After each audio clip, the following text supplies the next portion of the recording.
against the resurgent George Foreman. And along with Barry Milligan, I'm Dave Reed. As you see, Clay De Almeida entering the ring here at SeaWorld, the Brazilian national champion. And, of course, he's going to have his hands full, Barry Milligan, against a very different George Foreman. That's right, the new George Foreman. But the trainers of De Almeida wanted to make it perfectly clear that this guy did not come here just to be another opponent for the former heavyweight champion. He came here with one purpose in mind, and that was to win.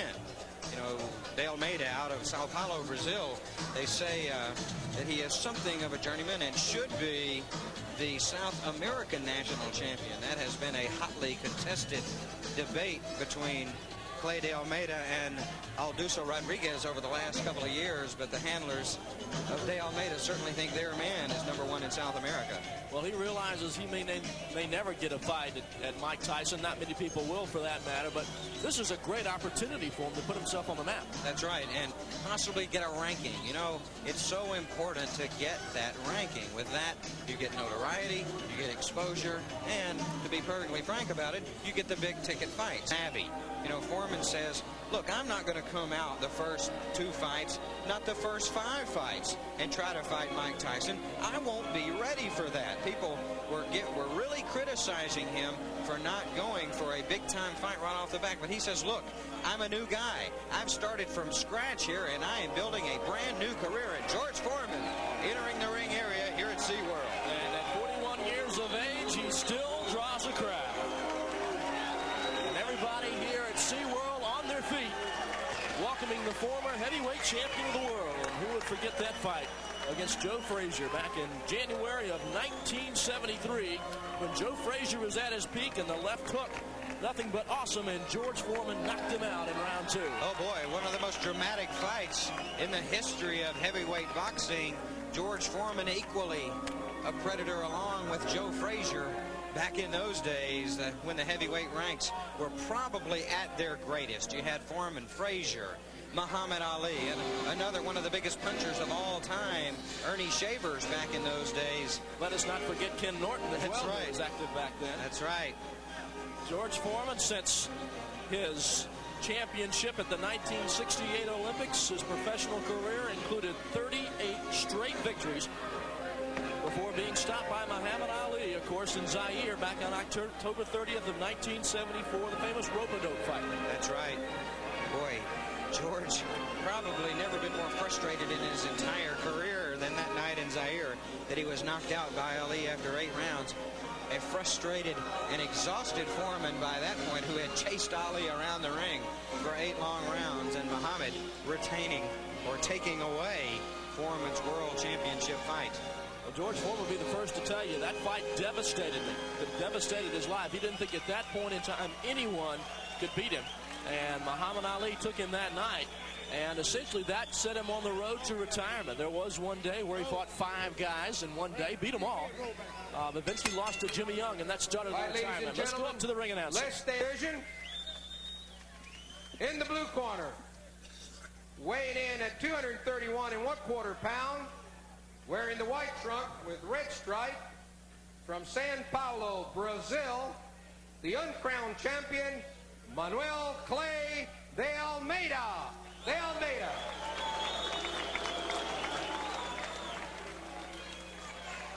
And in the red corner, wearing the blue trunks with white stripe, he is the former heavyweight champion of the world with a record of 63 wins, 2 losses, 62 KOs. He's on his comeback to meet Tyson with 15 consecutive TOs. The 1968 gold medal champion from Mexico City, none other than George Foreman. George Foreman.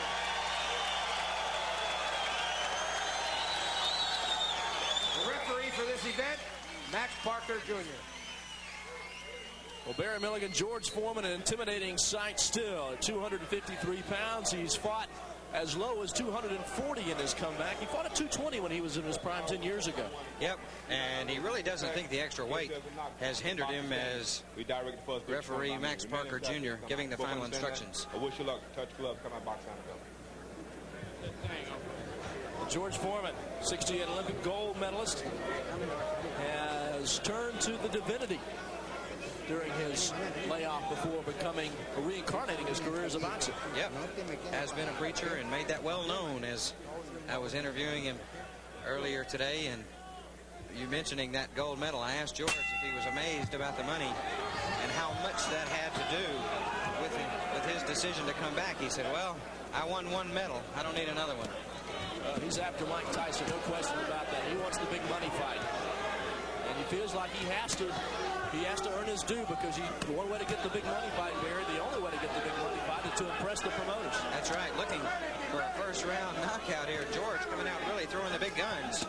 He had a first-round knockout fight before last, right before the new year, back in December 28th. He fought David Jaco out in Sacramento, California, knocked him out in the first round, and had a much tougher fight than many expected. Last time out, January 22nd, or 27th rather, he fought Mark Young up in Rochester, New York.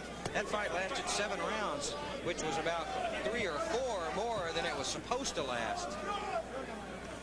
Foreman fighting out of Houston nowadays. Still preaches several nights a week at a non-denominational church. We'll get it out in Houston. 15 straight knockouts since coming on. Still a resident. Yep, a resident still of Texas.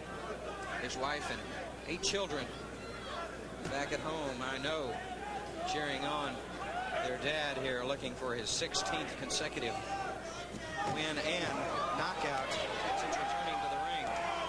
Perhaps the most amazing thing about George Foreman, he's 60-2 in his career. 57 of his 62 bouts have resulted in knockouts.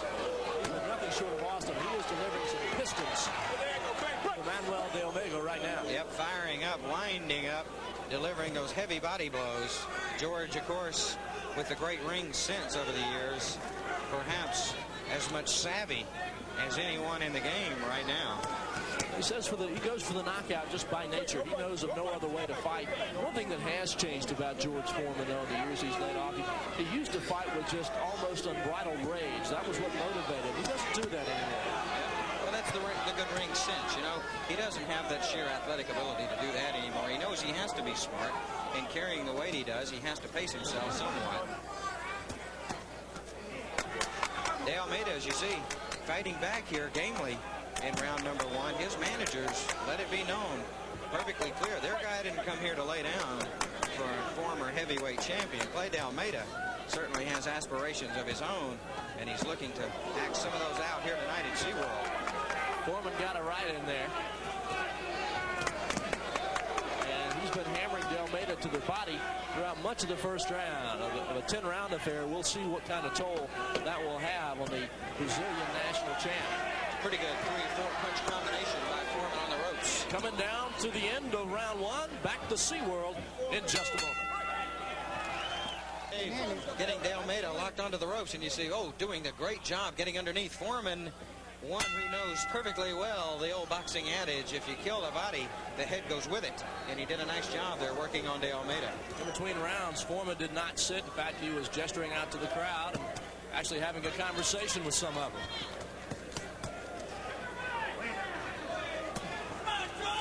De Almeida getting the better percentage-wise punches, but Foreman throwing more of them and with more power. Absolutely. You see Foreman somewhat unorthodox with his defensive style, but that's been the style he's had ever since Mexico City. 20 years ago, he wraps those arms over. It really doesn't allow you. One thing it doesn't allow, that defensive style, is very much counter-punching. He's pretty much going to take whatever De Almeida has to offer. Pick his own spots. I'll tell you, De Almeida's doing about the same thing. He seems very content to let Foreman punch away at him here early in the fight. Leaning against the ropes. Maybe in an attempt to wear Foreman out. Bear in mind, Foreman at 40 years plus. It is De Almeida who's breathing heavily at this point, however. Pretty good left-right. Good straight right hand by Foreman. You saw George jab with the right hand and lead with the right. That's been one of the big adjustments in his different boxing style. We've told you, George wants to make it perfectly clear this is a new George Foreman, and one of the new things things about him is a new style. He'll go lefty and lead with that right hand, and he's changed his footwork up a little bit to disguise some of those big punches as he gets a little bit off balance there. Well, he had everything behind that one. All that was a slip. No damage done. De Almeida slipped out of that one, and Foreman went right around him. Yeah, George trying to wind up just a little bit too much. I tell you, you get that 250-plus momentum going, it's hard to stop. You betcha, particularly when there's only a couple of ropes there to stop you. Looks like De Almeida may have a little bit of a cut. Right above that right eye. Yeah, it's over the right eye. Foreman doing a nice job with that left. The jab has been good, and the hook already has been damaging as well. Foreman doing a nice job with the right cross, and there you see a difference too, the uppercut. George Foreman never really was one to throw the uppercut, but that's certainly a big weapon in his current arsenal. Foreman's got De Almeida hurt right now. He's just stalking him. Yeah, another good left hand. Got up to the eye area and will affect that cut. De Almeida hanging in there at this point, but he has taken some tremendous body shots. I don't know if George Foreman is hitting with the same power that he did 10 years ago. I don't know if anybody can make that determination, but if it's too much more powerful than the punches he's throwing right now, I know I wouldn't want to be in there. Yeah, he's doing a nice job, too, of combining his punches. From George Foreman, as you see him there setting up with the jab, a nice stiff jab right there, and that could very well have been the good stiff left that opened up the cut over the right eye of the Brazilian. We moved to round 3 in a scheduled 10-rounder. Foreman still showing disdain for the stool in between rounds. Didn't sit down at all, and I have Foreman winning each of the first 2 rounds by a 10-9 score. No question George Foreman's out to prove himself, and if it takes standing on the stool to do it, he's going to do it. He's going to do everything he can to try and get that title shot at Mike Tyson. That's right. And, you know, Foreman considers himself a prospect. You know, that may seem a little bit unusual to boxing observers and even people who follow the game closely, but, you know, he certainly knew he couldn't come back, fight 2 or 3 times, and be ready to challenge Tyson. He didn't come back to this game as a former heavyweight champion. He came back to the fight game as a prospect, and through 15 fights, he's proven himself to be just that. Well, you know, the prospect idea aside, it's not necessarily who you beat in order to get to a heavyweight title fight. It's the crowd that you draw and the type of following that puts it together. I mean, if you can fill up an arena like a George Foreman can, then you've got a better shot at getting a fight against a heavyweight champion than your average fighter would. Absolutely.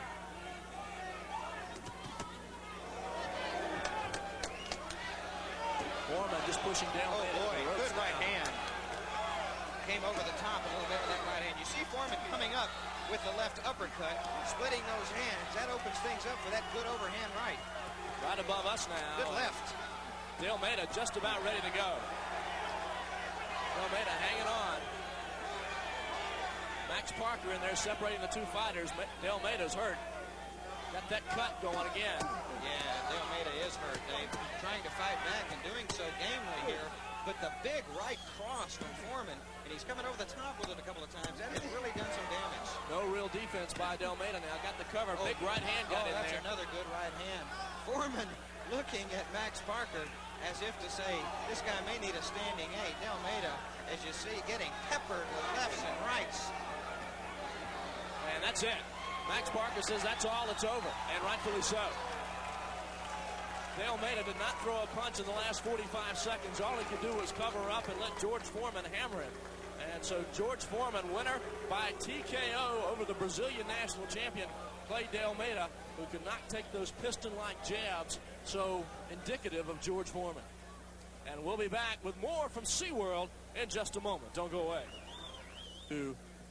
61-2 now, his 16th straight knockout since his retirement, and Clay De Almeida, the recipient of many and often the right jabs of George Foreman and Barry Milligan. Again, Foreman, you came into the ring, you just knew he had the confidence to put this one together. He knew he was going to win it the whole way. That's right, and, you know, conditioning not really a factor when you can throw the number of punches he did through 3 rounds and be as effective as he was. Remember, this man right here, the former heavyweight champion, George Foreman, the winner had a 10-year by TKO layoff.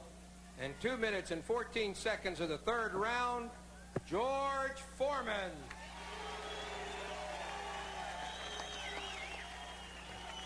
So George Foreman continues his trek to try and meet Mike Tyson for what he hopes would be a heavyweight title fight. 16-0 and 16 straight knockouts, as you see, since his retirement. So Foreman continues the string, and we'll be back to SeaWorld in just a moment.